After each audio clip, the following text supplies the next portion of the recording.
when the desert floor temperature soars to 70 C. The dune lizard lifts its limbs alternately to avoid burns. Lifting them from the scorching ground helps its body cool down quickly. The number of legs becomes crucial at this moment. But the clever little creature always finds a way to cope. Even in the arid desert, water can be found. Every morning, beetles in Namibia's Namib Desert climb up slope as if on cue.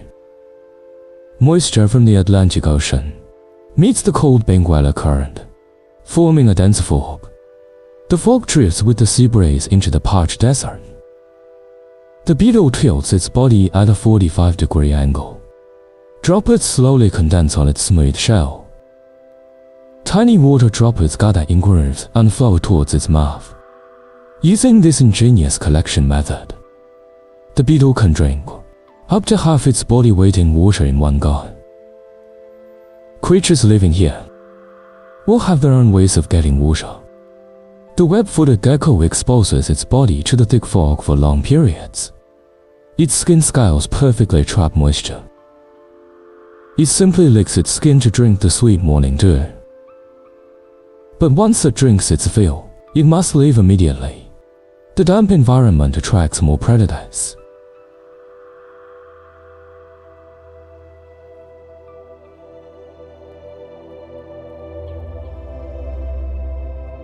The desert horned viper possesses potent venom. Once bitten, escape is nearly impossible. The water-filled beetle also becomes a target for many hunters. Although the chameleon can't collect fog, it always finds a hydrating snack. It gets both protein and the water its body needs.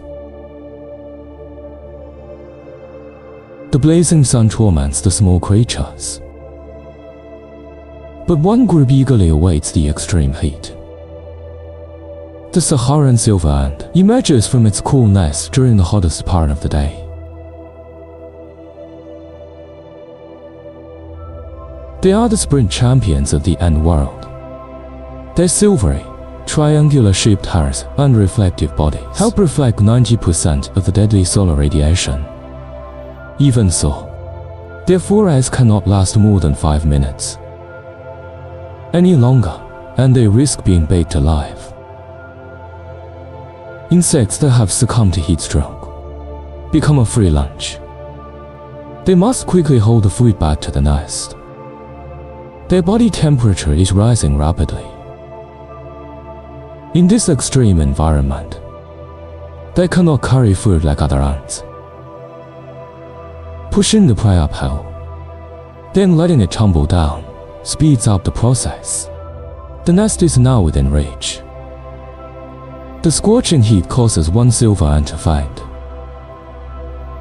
An immobilized ant will die within seconds. Fortunately, a rescue ant spots it in time, preventing a tragedy. The ant carrying the prey has reached its limit. In this state, every second's delay risks a fatal heat stroke. The moment it enters the burrow, the cool air rapidly lowers its body temperature. As the last ant returns safely, the day's hunt is declared over. However, the entirely black wheel spider can withstand this heat. Its long leg has reduced contact with the hot sand. Its long antennae can detect prey hidden beneath the sand. Though only the size of a coin, it can move up to 40 kilograms of sand in a short time to find prey. The golden wheel spider usually lies in wait underground. The scorpion's sting can paralyze its opponent, but the spider's fangs can also deliver a fatal bite. A fight to the death is about to begin. But as the instigator, the scorpion rarely wins against this spider. The spider's plump, juicy body is an excellent source of hydration for the scorpion. But every gladiator surviving in this desert must have a unique skill, knowing it's outmatched. The golden wheel spider initiates its unique escape mode. It curls its legs, transforming into a living wheel. Tumbling freely downhill drastically increases its escape speed. Once it's out of the opponent's sight, the scorpion gives up the chase. The golden wheel spider, with its superb escape skills, rarely fails to get away.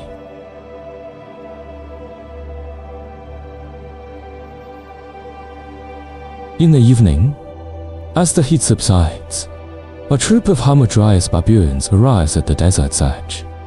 Every animal living here possesses remarkable skills. The baboon's kidneys highly concentrated urine.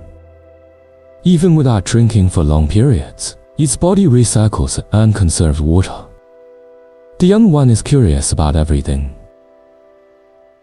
The desert rain frog is nocturnal. Waking them up has serious consequences. The plump little fellow has a notoriously foul temper. Even the baboon is at a loss. After working the night shift, being forcibly rebooted by the baboon would make anyone grumpy.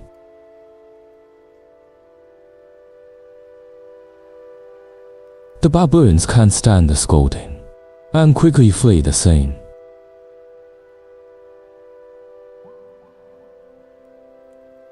It seizes the chance to catch a few more hours of sleep.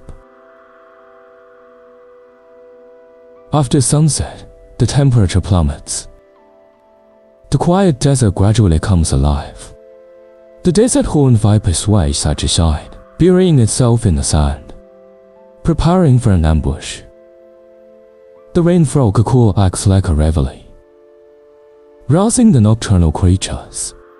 Without the sun's warmth, the chameleon's body enters a state of torpor. A cunning predator lurks just beneath the sand, searching for food to evade airborne predators. It can swim through the sand like a fish. The golden mole primarily eats termites. Its plump body is about the size of an egg. Constant life underground has rendered its eyesight nearly useless. The golden mole has a keen sense of smell. Its body is covered in sensory receptors, constantly monitoring vibrations on the surface. Plump, juicy termites solve both the mole's food and water problems. But if the termites mount a united defense, they can cause significant trouble for the mole. Its bulky body and large head make it hard to shake the termites off. The slightest movement is detected by the owl's sharp senses.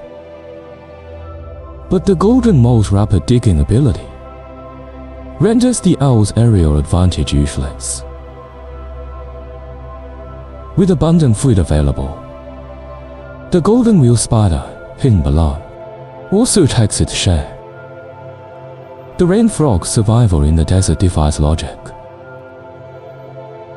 This is thanks to its water-retaining skin. During droughts, the rain frog burrows underground. Its skin secretes a special mucus, forming a cocoon around its body. This reduces water loss and insulates it from the dry environment. The desert viper's effective strike range is 70 centimeters.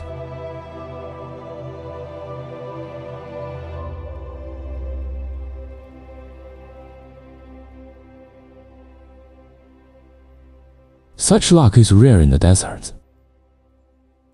The scorpion watches everything from the shadows. The frog's plump body lacks jumping ability.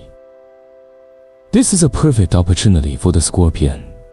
In an instant, they confront each other. The scorpion raises its pincers, ready to strike. But the frog, also one of the 5 poisons, won't go down without a fight. The scorpion's sting can subdue the frog, but the frog's large mouth can swallow the scorpion whole. They stand off for a long time. After careful thought, both choose to avoid a direct fight. At night, termites emerge from their nests to forage. Eating termites provides the frog with essential nutrients and is an excellent way to replenish water. By midnight, the thick fog returns. Droplets form on the vegetation. As they fall, they dampen the surrounding shine. The rain frog senses the moisture, but it cannot drink directly. The frog's skin has a very thin outer layer, with tiny pores and channels, allowing water to pass directly into its body. When the dry season arrives, the frog converts stored fat into metabolic water, helping it survive the extreme drought. The chameleon, full and satisfied, seeks a shady spot to rest. Unexpectedly, it encounters another chameleon. The male instantly changes color upon seeing the female. He performs a peculiar dance to attract her attention. Even so, the female remains unimpressed. But in the barren desert, mates are hard to find. For the sake of the next generation, she reluctantly agrees. After mating, the female doesn't linger. She must find a suitable place to lay her eggs. The male chameleon, exhausted, lies motionless on the ground. He seems very pleased with himself.